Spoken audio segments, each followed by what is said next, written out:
পুলিশের সাবেক আইজিপি বেনজির আহমেদের সম্পত্তির পাহাড় যেন এভারেস্টের মতো শেষ চূড়ার দেখা পাওয়া যাচ্ছেই না। একের পর এক অবৈধভাবে অর্জিত সম্পত্তি বের হয়ে আসছে আর দুদকের আবেদনে আদালত সেগুলো ক্রোক করছে।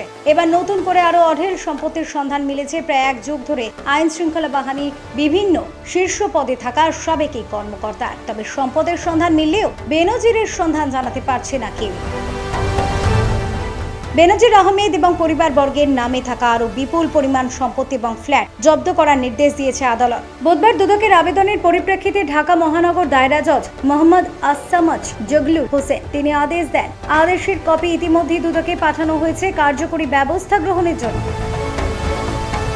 নতুন করে তার যেসব সম্পদ জব্দের নির্দেশ দেওয়া হয়েছে সেগুলি হলো নারায়ণগঞ্জের রূপগঞ্জের আনন্দ হাউজিং সোসাইটি 6 কাঠা 4টি প্লটে মোট 24 কাঠা জমি, গুলশানে 3 কাঠা জমি, রাজধানীর বাড্ডার 13.66 কাঠা জমি এবং রূপায়ণ মিলেনিয়াম স্কোয়ারে 3075 বর্গফুট আয়তনের অফিস ভবন, বান্দরবানে লিজ দলিলের মাধ্যমে নেওয়া 25 একর জমি, রাজধানীর উত্তরায় ফ্ল্যাট এবং আদাবরে পিসি কালচার এলাকায় তার স্ত্রীর নামে 6টি ফ্ল্যাট। দুদকের আইনজীবী জানান, বেনজির আহমেদের নামে শেয়ারে থাকা সিটিজেন টেলিভিশন লিমিটেড এবং টাইগার ফিট অ্যাপারেলস লিমিটেডের মালপত্র ক্রোক করার নির্দেশ দেওয়া হয়েছে। কিন্তু এখানেই বেনজিরের সম্পদের হিসেব শেষ কিনা সেটা এখনো কেউ নিশ্চিত করতে পারেনি। কারণ বেনজির দুর্নীতিতে যে নজিরবিহীন ঘটনা ঘটিয়েছে সেটা যেন শেষ হয়েও হচ্ছে না শেষ।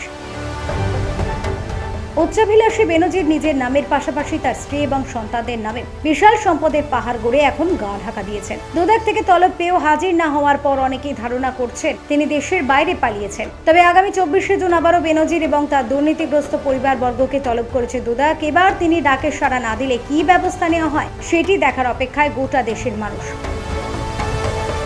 এর আগে 23 এবং 26শে এপ্রিল দুদফায় বেনজির এবং তার পরিবারের সদস্যদের নামে থাকা 624 বিঘা জমি এবং 19টি কোম্পানির শেয়ার, গুলশানের 4টি ফ্ল্যাট ক্রোকের আদেশ দিয়েছিল আদালত। এছাড়াও 30 লাখ টাকার সঞ্চয়পত্র, 33টি ব্যাংক হিসাব এবং 3টি বিও হিসাব অবরুদ্ধ করার আদেশ দেয় আদালত।